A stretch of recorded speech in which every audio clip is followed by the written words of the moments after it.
Good morning সবাইকে। সবাই কেমন আছেন? আশা করি সবাই ভালো এবং সুস্থ আছেন।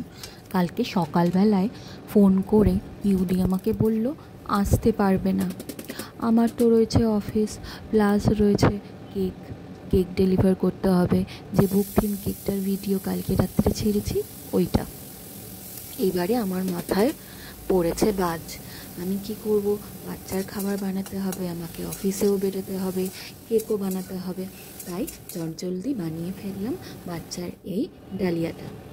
এই ডালিয়াটা বানানোর অনেক অনেক অনেক সুবিধা রয়েছে। সেটা আপনিও খেয়ে যেতে পারেন, প্লাস আপনার বাচ্চাকেও খাওয়াতে পারেন। তো প্রথমেই বাড়িতে বানানো ঘি একটু দিয়ে, পাঁচফোড়ন দিয়ে, সেটাতে গাজর কুচি, এখানে আমি পেঁপে দিয়েছি, পেঁপে কুচি। এরপরে আমি আরও একটা সবজি অ্যাড করেছি, সেটা সামনে এই যে পটল কুচি। ভাবতে পারছেন বাচ্চা পটল খাচ্ছে? অবশ্যই বাইরে পটলের যে চামড়াটা থাকে সেইটা ভালো রকমভাবে ছাড়িয়ে নিয়ে সেই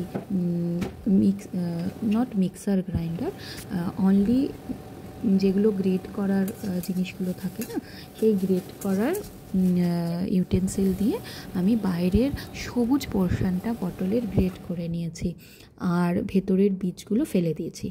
তারপরে আর কি এই 3 রকমের সবজি দিয়ে বানিয়ে ফেললাম। তারপরে ধুয়ে রাখা এই ডালিয়া এবং ডালটা দিয়ে একটু ভেজে গরম জল দিয়েছি। আপনারা অবশ্যই খাবারে গরম জলটা ইউজ করবেন, তাতে বাচ্চার ডাইজেশনটা খুব ভালো রকমভাবে হবে। তো আমি গরম জলটা দিয়েছি। আর বাড়িতে বানিয়ে রেখেছিলাম আমি জিয়ানের জন্য সবসময় বাড়িতে এটা আমার থাকে, সেইগুলো এটা হচ্ছে বাদাম, বাচ্চার খাবার যে চিনে বাদাম রয়েছে, যে কোনো বাদাম, চিনে বাদাম। তারপর ভালো আপনার কাছে যদি, তারপরে 2 চামচ দিয়ে দিলাম এই চিনে বাদাম গুঁড়োটা। তারপরে ভালো করে নেড়ে কড়াতেই ফোটালাম, কোনো রকম প্রেশার কুকার ইউজ করিনি। Thank you for watching. ভিডিওটি ভালো লেগে থাকলে লাইক, শেয়ার, সাবস্ক্রাইব অবশ্যই করবেন। সবাই ভালো থাকবেন, সুস্থ থাকবেন।